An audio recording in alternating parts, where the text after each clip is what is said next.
Maria Gallucci to the call. Maria, why don't you say Hi. hello to everyone? Hi, I'm Maria. I'm from Denver, so I'm out of the Cherry Creek office with Compass. Amazing. And I know you were actually just on Sky's call the other day, so some of our friends might be seeing you for the second time.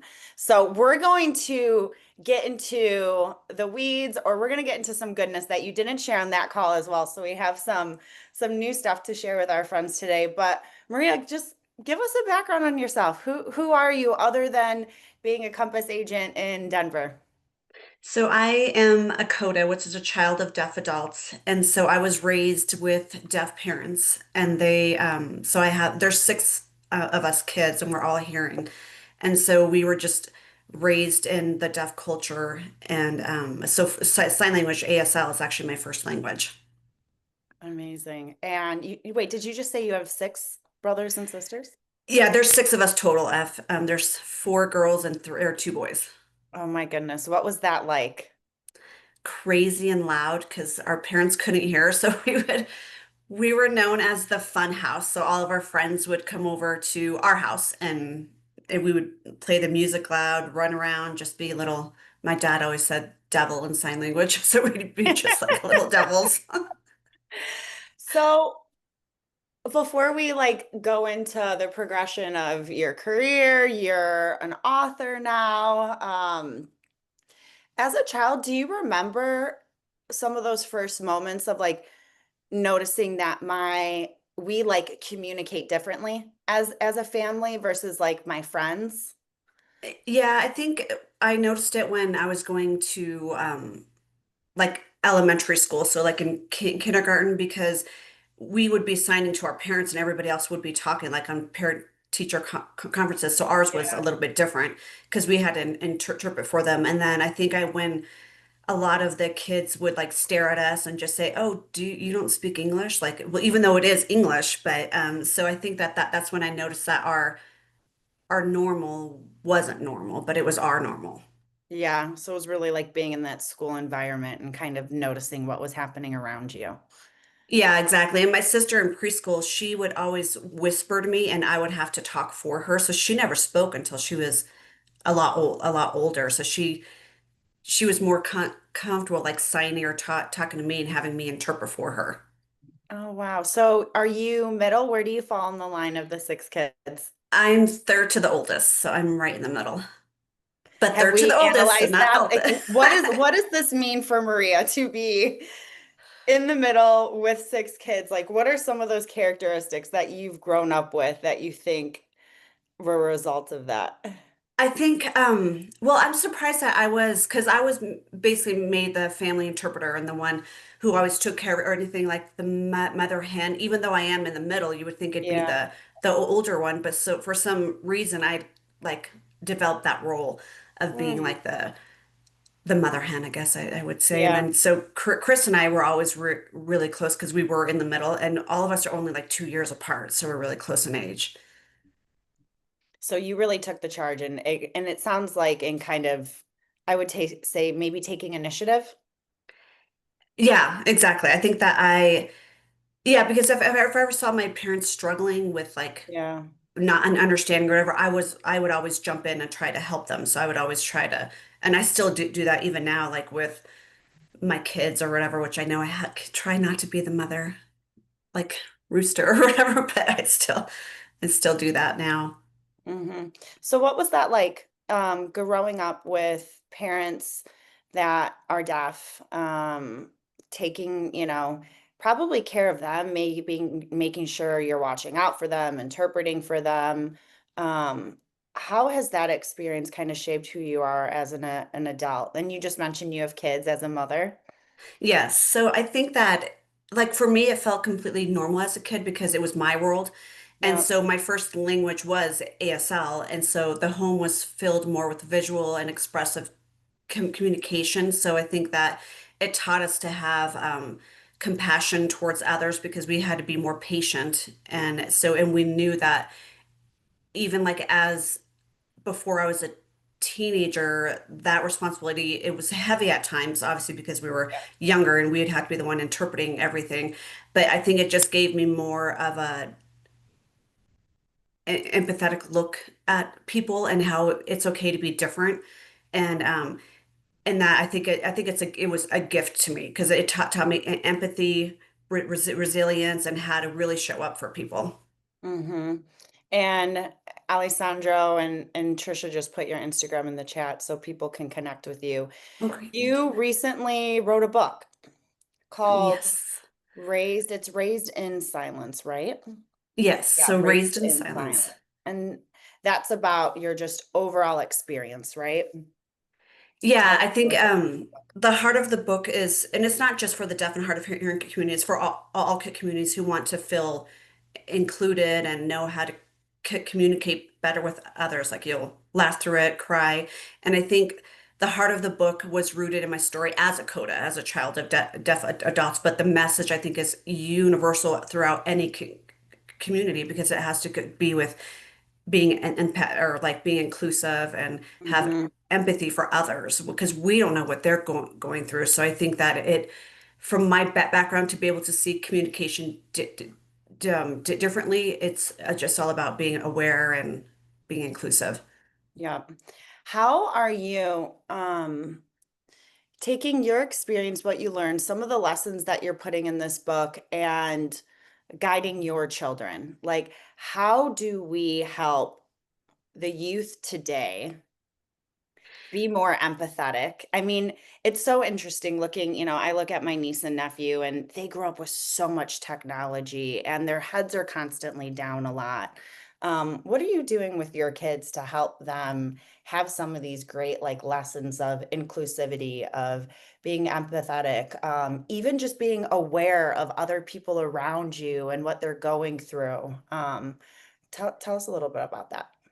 I think I saw, so my son's gay, and so he came out when he was 12 years old. And so I saw people doing what they did with my parents, like making fun of them or just not being nice, basically. Like they would throw like Skittles or rocks or whatever at my son in school. Mhm. And so I think because of my deaf culture and seeing them be left out or made fun of made me as a parent make sure that my kids were never going to be like that. Like you have to, because you never know what the other side is going through.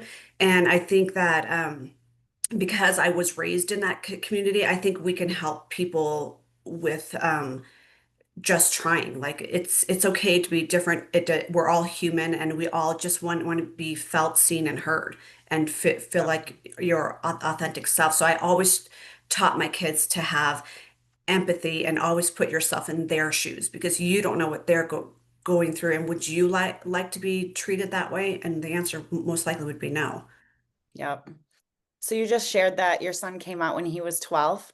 Yes, he was young. The counselor said that I was very lucky that he felt comfortable not enough to come out. So, and what when I knew it as a mom, so like I wasn't surprised whatsoever. I'm like, okay. So I just taught him to be his authentic self and to ignore everyone around you. Like if they're being mean to you or mean to other people, there's something wrong with them and it's not you.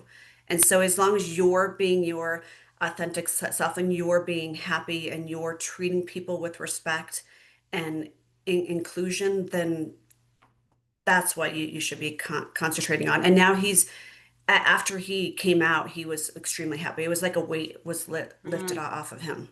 yeah, that's amazing. As you're talking about your son, and I don't know him, so I can be wrong, so correct me if I am, but I'm just visioning this level of confidence that you've instilled in him to, at that age, feel confident enough to share what my truth is, to share more about who I am. And that's such a beautiful gift to give someone else just confidence in who they are every day, to feel like they can be who they are. They can share their authentic self. Because that's not always easy, right? It's, oh, someone's gonna think something, or I'm too scared, or I'm worried, or I'm anxious, or they're not gonna like me, or someone's gonna be upset. So do you think that he's pretty confident? Yeah, and I think there was such his godmother and aunt is actually on this one. She's a Communist Asian as well, but Amazing. yeah, she or you can tell there was a huge difference in his mental state. And I think that we don't, us as parents, so his biological father actually disowned him and said that he was possessed by the devil when he came out. So he hasn't been Mm, in his life since he was 12. And so I think us as parents, they're still our children. And yeah. I think it's no one realizes making fun of people or um, bullying people, they don't understand the mental state that they're putting that other person in, and it's that devastating. And so that was one thing that I will never do with anybody. I will accept anybody for who they are, and what they do. So I think kindness matters to everybody because I Mm. think we don't understand what the other people are going through. Yep. Was there anything externally outside of the family that you think helped your son in giving him that confidence? Like, I'm thinking right now of like social media, and I see some of the comments in the chat, and social media can be such a weight on teens and the youth, and a form of bullying that is sometimes hard for other people to even see or know that that's going on. And so I'm curious, was it mostly just the household? Was it also the school that you think helped give your son that confidence? Friends, like how can we help create more of that? Yeah, I think school is very, very important because he was in a school that they were bullying him, and the school didn't do anything about it. So I pulled him out and I moved him over to Columbine High School. I'm sure a lot of you have heard of that school.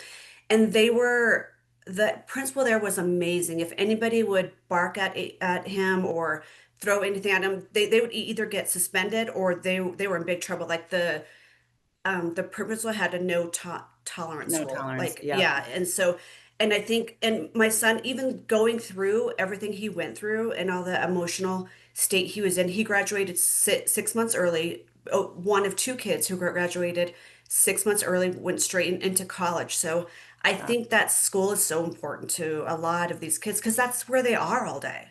Yep. 100%. And it's tough, right? At that age too, kids sometimes are just reacting on so much emotion and groupthink that I don't even think that they even understand sometimes the power of their words.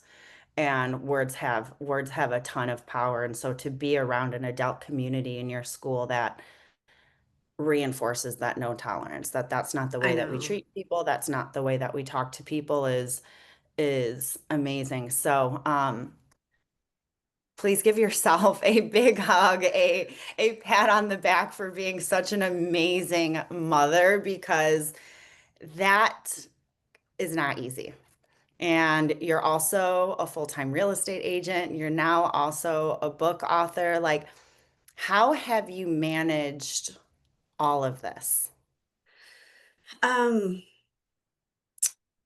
I don't know, a lot of meditation, a lot of deep breaths. I can It say it was can like, be something as simple as a deep breath and some, horrible TV that you don't have to pay attention to. I know. And with the market the way it is, like, and I'm still like, I think I was number three. Our group was number three last week. So it's still, it was a lot. And it took me 15 years to write it. And I had it on my New Year's resolution every year. And then finally this year, I'm like, okay, Mm. it's 2025. I'm turning 50.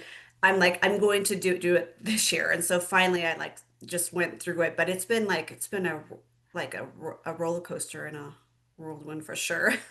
So 15 years of this being your New Year's resolution. Everyone give Maria a round of applause. That is amazing. We got it off the to-do list. There was it was so crazy. There was a Compass agent that came into the New York City office the other day, and he handed me a book. I actually have it because I want to read it as well. But he did social media and all this stuff and now uses AI. And he used AI to help write a book. And he wrote this book in 48 hours. using Oh, artificial wow. intelligence. And I'm like, let me read this because I actually want to see how good this is. But that's a different type of book, right? That's very like technical AI. Yours is, I mean, your blood, sweat, and tears have went into this book. What's your goal in this book? Like what is the gift that you are trying to give others, or what are you lessons are you trying to instill in others that you've experienced that you think that this book ideally would, help share with the world? I think that just to have people be more inclusive, and there's I'm Amazon's bestseller list, and people the comments that are on there for the like the 5-star reviews and everything, people are actually inspired now to learn sign language and Yeah. yeah, and so I think that it was just an invitation to see the world differently and to embrace everyone's like their different sides of them, and I think it's Yep. an opportunity for growth. And so I think that it honors my parents and the deaf community that raised me, but it also is for anyone who's ever felt misunderstood and who's felt different. It's just and there's tips on the end of every chapter of how we can be more inclusive, and even little sign language trips. And it's just about a book of just Mhm. trying, and that no one has to be perfect, but if you give the effort and just try, I think it makes a world of difference in a lot of people's lives. I love that. And, I was reflecting the other day on just the world that we live in today and all of the information that is out there. And it can be a blessing and a curse. But in this, Mhm. it's very much a blessing on sharing your story. And, I think what you just shared with people commenting in moments like this, it is, hold on one second. I have housekeeping trying to come the hotel room and it's 8:30. Why is housekeeping keeping coming in at this time? Sorry about that. Um, but being able to share your story, your parents' struggles as well, is it's such a great time, frankly, to, in my opinion, be in this world where we can get information out there like this because, as I'm sure you are experiencing, people are reaching out to you. Thanks so much for sharing. That was so helpful. Even your son's story, the more that I'm sure he's sharing that, he has other kids, older, younger, it doesn't matter, that are coming to him and feeling strength through just by recognizing themselves, right, in his story and in his experiences. And I think that's such a beautiful thing that we can do is just by being our authentic selves, it helps give other people the confidence because they recognize that in themselves to then also fully live their truth. Yeah, I agree. And I feel like with even because I have 3 granddaughters, and even with my daughter, she was so supportive over him. Like, and so she even teaches her kids that to be inclusive. And once like we like the name was changed and everything, even the granddaughters didn't even blink an eye, that they're like, okay, it's Uncle Rian now. And so it was, I think that it's very important to teach generations on that it is okay to be different. No one, everyone's human, and everyone has a heart, Yeah. and love is love. Yeah, exactly. John put this in the chat, and this was one of my big questions that I had for today. So I'm hoping that you can help teach us all on this call on some trips that you can share with all of us on how to better communicate with the deaf, whether we're in a grocery store or at the mall or wherever it might be. What are some things that you can share with us? I think it's about presence and body language and energy. And so they like their senses are more heightened. And so if you see someone struggling, don't just give up and just walk away. I think you lightly tap them, and you can like talk slower, or even take your phone out and write notes on your phone and turn it to them, so they can see it, so they Yeah. feel like they're being included, and they feel like they're being seen and heard. Yeah, the phone is a good one. I saw Robert lift up his phone too. And that's Yeah, when there you're you in the go. moment trying to like help someone, you kind of forget that you have like a resource here that could help someone that is hard of hearing or deaf, and it is just take out your phone and start typing and using that.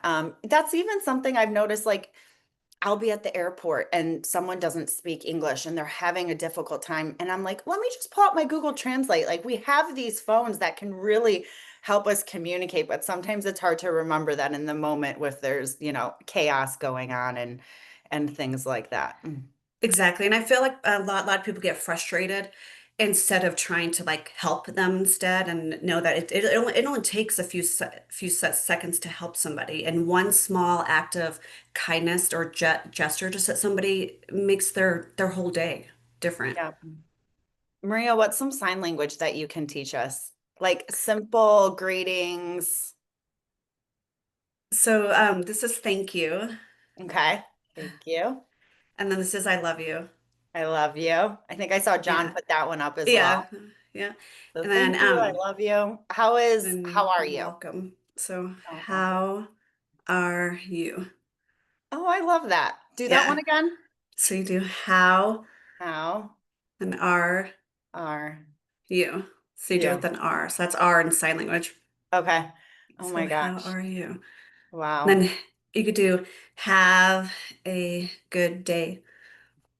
That will make somebody's day. Even if you just try, just do one sign language to a deaf or hard of hearing individual. They love that stuff. It makes them feel like you're trying and that you're including Yeah. them. Mm-hmm. Yep. Yeah, it's meeting someone where they are. It's not forcing Mhm. someone to be where you want them to be. It's meeting them exactly where they are with some of that. Maria, do you share sign language on your Instagram at all? Um, no, I'm very shy when it comes to video and stuff, but I'm starting to. Like my social media girl's starting to make me. So I'm gonna be doing some of that. And then I'm on three different deaf and hard of hearing boards. And so we did some of the because I asked if they wanted me to talk because it's Colorado Give Day month. And so but I signed it, so that should be out there soon. Oh, I fun. That's I have a amazing. question. Oh, When you're go doing sign language, Maria, does it matter which hand? If you're doing you, does it matter if you're doing it right-handed or ahead. left-handed?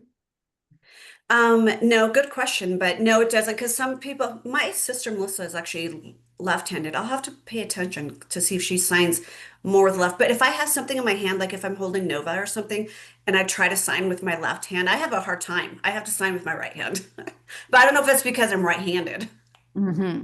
I just wonder Yeah. if certain things, had to be done with the right hand or had to be done with the left hand to convey the meaning. Yeah, no, sometimes you have to use like two hands, like if you do how, like Hmm.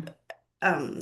But yeah, no, it would be either hand if it's a one sign language thing. That's such a great question, That Mavis. is, that's a good question. I've never thought of that. Yeah, because in some languages, Mandarin, for instance, Mandarin's very tonal. So if you change the tone, the meaning of the word completely changes. So I could see where that would be. Yeah. And sign language in every country is different. It's not. So this is American sign language. Like in Oh, Finland, they wow. actually use their bodies as the sign instead of their hands. So with sign language, expression is a lot of it because that's it's like our tone when we talk. So when you do the sign language, you have to be more expressive. And I can't really talk. I can't have a conversation with anybody if they're wearing sunglasses because I was raised like I have to see their eyes. I've got to see their expressions and things Mm, like that. So it's hard for me to have communication with people if they're wearing sunglasses. hmm. Wow, I didn't know that in different countries that there's, Hmm. wow, that's so interesting. Yeah, Trisha put this in the chat. I was thinking the same thing, Trisha. Imagine if you taught us all a phrase a day on Instagram, your following would Oh, I soar. should. Maybe I'll start doing that. Just teach Uh-huh. one line Yeah, words, one sign a one day sentence. completely. So if your parents were on this call today, what do you think would be like one big thing that maybe they would want people to know about being deaf? I think they would want to know that it's okay to be deaf and hard of hearing. Like there's Yeah. other senses kick in, but I feel like a lot of people misunderstand the deaf culture. Like a lot of people think that deaf people can actually read lips. Not all of them can. And so that's one misconception as well. And I feel like my dad especially would say to always be inclusive and have empathy for others. Like he's the one who taught me that. Mm-hmm. Yep. And so I'm just so interested, Maria, in how you learned language growing up. You learned sign language first, and then verbally. Did that come in school then? Or did you have other family teaching? So we did have all of us six kids, but we kind of learned together, Yeah. and all of us are close, and we're close growing up. But my mom always said we learned to talk through watching TV. And then I actually had to go to extra speech therapy because I stutter, which I stutter when I talk, but I don't stutter when I sign, which is unusual. But so I've always been like I went through speech therapy my whole childhood, but that's how we learned English as well. We were Yep. talking, the Yep. counselors would teach us. Yeah. And Molly put this in the chat, babies can start signing early. When actually before I even got into real estate, I was a preschool teacher for a couple of years. And I think I remember almost around like, gosh, 18 months or younger, babies start learning to sign with the pleases, the thank yous, the mores. So my granddaughter Nova, she knows to, or Jordan, which I think she's on here. She teaches her sign, and so Nova signs to me more than she actually talks. So I don't know Yep. if how that's how she is at home as well. But yeah, no, she signs. She always does more and thank you, or that she's so cute. Mm-hmm. Mm-hmm. No, watching the babies sign are like is the most adorable thing ever to watch little kids sign. Like it's so cute.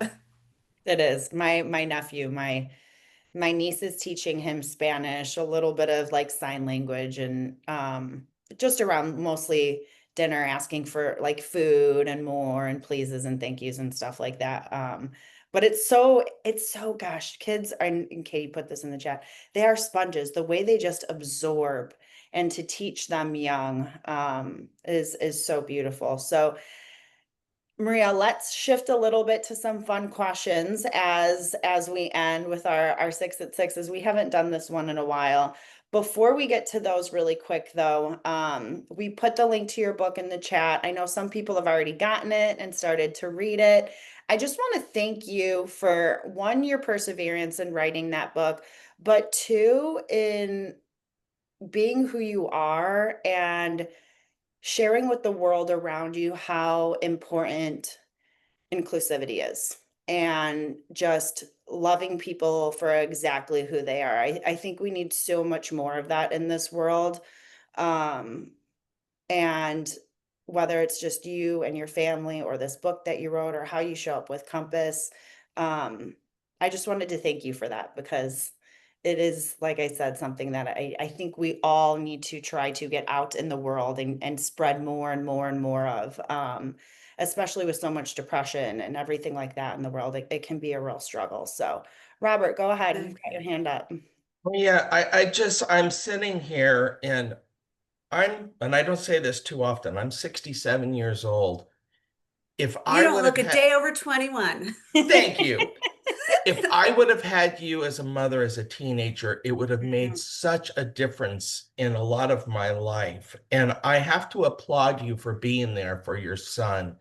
You are Thank you. incredible. So thank you. Thank you You know, so that much. just Yeah. made me feel good. Thank you. Yeah. Mm. Thank you. That means a lot. Thank you so much. That's so beautiful. I'm gonna start tearing up here I in know. a, I'm in gonna start a crying because second. I'm no like, one No understands like how crying, much laughing only. yeah. no one understands how much pain they go through, especially when they feel like they don't belong and feel like they're different. And I think that we as parents and we as adults have to like love them and give that to them because otherwise they don't have anybody else. Yep. It starts with us. Yep. Yep. Yeah. And Maria, you made the comment earlier too of like, it's even about teaching generations, Yes. how to be more inclusive and not just younger, but also looking at our older generations. And while sometimes they might not want to change, it's the perseverance and continued love that can always help change perspective. So, okay, let's go to some of our 6 at 6 questions. So now that you have finally gotten this book off of the New Year's resolution, what is one thing you want to master? So, I think, well, I want to go to Spain. So that's going to be, I think, the next like big bucket list goal. I I love know, that. I don't know what my like New Year's resolution list is going to be different now because every year I've had that, so now it's like not on there. What an So I'll have to amazing find something. accomplishment. Yeah, I love that. Describe your most perfect day. Um, Getting up, having it be fall. I love fall, and we're in Colorado, so all the leaves are changing right now. And having coffee and then going to probably lunch with Jordan and Rian. Love that. Um, First celebrity childhood crush. Antonio Banderas, I think. I don't think we've heard that one in a while. I always love that question. If you could have dinner with anyone, who would you have dinner with? I would have dinner with well, if Stacy would come back. So and that's another thing too about inclusivity and stuff is my best friend of 25 years, she had committed suicide because Mm, she felt it different. And I think so I would have dinner with her if she can come back or mm, Tony Robbins would be another one. mm. I love that. Sorry about your loss. As we wrap up this call, I was just thinking, even before you said that, we should all take a moment today to reach out to someone and just tell them, I love you. I just want you to know that I think you're amazing and that I love you. Sometimes it's just those random little reach outs, those touch points, that make all the difference. I remember, um, I think it was maybe 3 or 4 years ago. I could tell that one of my cousins was struggling. And I didn't even text her personally because she's on Instagram all the time. And I sent her an Instagram and I just said, I just want you to know that I love your photos that you post. You just seem so happy. You just look like you just like you're 100% who you are and you don't care and you're just enjoying life. And she had reached out and she's like, you don't know how much that meant that you said that.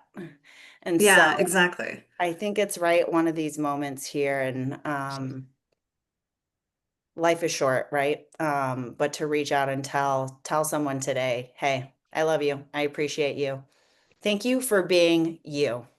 Exactly. And that means so much to them and like more than I think we know just by reaching out. So I try to do that once a day to reach out to Yep. different people just to say, I'm thinking about you. I'm here if you need me. Yep. Amazing. Maria, thank you so much for everything you do, the way that you lead, the way that you inspire others, for sharing all of this with us today. And we've got the link for your book in the chat. So anyone wants to also post that, share that with other people. It's a great, great, great book. So Maria, thank you Awesome. so Thank you so much. much for having me. We appreciate it. Everyone, I hope you have a beautiful, amazing day. Stay warm out there, and I will see you all next week. Thank you, Bye. Maria.